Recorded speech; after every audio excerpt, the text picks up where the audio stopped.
away from his first finals appearance of his 16-year NBA career, but he's been here before, guys. In 2018, his Houston Rockets were up 3-2 in the Western Conference Finals against the Golden State Warriors, and before the defending champions stormed back to win the final 2 games, Paul hobbled by a hamstring injury. So he knows what it's like. He's hoping it'll be different this time around. So, Perk, how much pressure is on CP3? It's a lot of pressure on CP3. And look, yesterday I said that, before Game 5, I said that his legacy was on the line, that if he win Game 5, it would cement him probably top 5, the number 3 spot of all-time greats as far as the point guard position. But right now, his legacy is on the line to get past this series because Chris Paul has a history of blowing 3-1 leads. So he better not blow this one because I believe that his legacy will take a hit. Being up 3-1 is going to feel like he has the jank. It's a lot of pressure on CP3 to close this series out. It's a lot riding on his legacy to close this series out. And I'm a big CP3 fan. I thought he should have won MVP this season. I've been applauding him. But at the end of the day, he got to get past this Clippers team. This question stresses me out, Roz, Perk, and Charlie. I'm absolutely vexed. I remember your reaction in the meeting. Oh my God, I'm so vexed. There's plenty of pressure to go around in this series because on the flip side, is CP3 under more pressure than the Clippers and Paul George? I hate that. Oh God, I sometimes hate that we do legacy with rings because there's no doubt that CP3 is one of the greatest point guards to come through this league. But golly, Ross, he did. This really, I don't know. If I had to pick between the two. This will come back to haunt you. Don't worry. I think there's, oh God, you guys, is there more pressure on the other side? Oh, I don't want to answer. Go, Ross. Okay, Monica. No, I feel you, Monica. First of all, I feel the angst because Perk saying his entire legacy is on the line. I'm surprised in you. You're a former NBA player. You don't think that's a little dramatic? A man's full body of work is on the line based on this moment.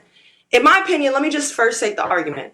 There is a lot of pressure on Chris Paul. Let me be very clear in saying there's a lot of pressure on Chris Paul. We know, he knows, his teammates know he hasn't made a finals. Cool. But beyond that, bigger than that, the Suns simply need Chris Paul to lead them in this moment. You know, when it's all said and done, if the Suns lose to the Clippers here, the overall story, it will not be think pieces on a collapse. The story of this team will be young guys who overachieved, made the playoffs for the first time in 11 years. They'll call this season a success and look to the bright future of the Suns. The think pieces will be, however, about Chris Paul falling short again. And so that comes with pressure. And hey, basketball's a team sport. Devin Booker could be playing better, but Chris Paul needs to lead him, show him how to play with urgency in the playoffs. Devin Booker hasn't been here before. I think you mentioned it earlier in the show. Crowder could be playing better.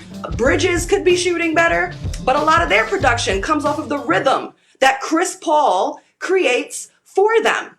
So Chris Paul there is pressure in Chris Paul showing up here because this Suns team is young. They haven't been here before, and he's got to show them how. Don't forget, we gave Chris Paul so much credit for their wins over the Lakers and the Nuggets. Like, we credit him for Ayton coming into his own. We credit him for Booker. Anything good happened, we said, well, Chris Paul taught him. So if they fall short, there's got to be accountability for Chris Paul, too. I don't like it, y'all. I don't like Chris Paul does need to lead them because the starters, other than Devin Booker and Chris Paul, this past Game 5 only combined for 19 points. So a lot of the pressure does fall to CP3. My only thing, Roz and Perk, Charlie, real quick. My only thing is I somewhere, somehow, if it doesn't happen, it becomes, on the other side, Paul George shaking all that, whether you agree or disagree, he deserves, all of the flack that he has caught. Like, I feel like if the Phoenix Suns were playing, who could they, Dallas, I think, in this series, or if they were playing the Jazz, right, then it would be Chris Paul. But I just think on the other side, there is almost as much pressure. And so I hesitate to say, I definitely can't put his entire legacy on it. What is your response here? How much pressure he's under pressure. He's under pressure. If I had to give it a percentage, he's under 80% of the pressure, right? But on the flip side, I think if this Clippers squad can pull it off, that to me will be just as big a story. And so, yes, Chris Paul is absolutely under pressure. Also because he's aging. Like, how many more chances is he going to get here? But I agree with Roz that this Suns team, in many ways, is ahead of schedule. Perk. Well, look, they're ahead of schedule, but they're here, okay? They're here, and they took a 3-1 lead. 2 of those games were without Chris Paul. So with that being said, you have to go down to the history books of Chris Paul in the postseason. And I'm not saying it's entirely his fault, but you look at times when he played against the Oklahoma City Thunder when he was with the Clippers, and he had that mental lapse, and the Oklahoma City Thunder and Russell Westbrook went on to win the game within less than a minute, and the Clippers had control of the game. He blew another 3-1 lead. Like, at the end of the day, being up 3-1, we got to be fair. We criticized the hell out of Los Angeles Clippers last year for blowing a 3-1 lead to a Denver Nuggets team. We will not let the Phoenix Suns off the hook, especially with them not having one of their best players in Kawhi Leonard.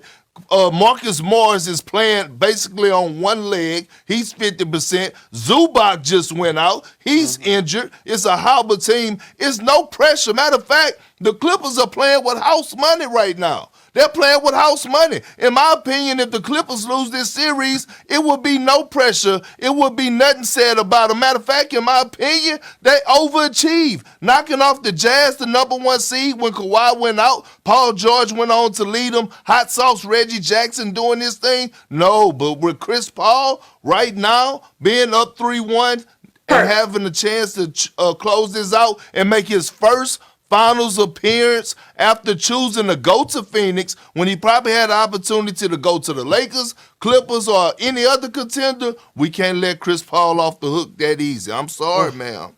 Perk, I feel you, and I think I agree with the Clippers having house money here with Kawhi being out, the injuries, all of that. Those are excuses built in.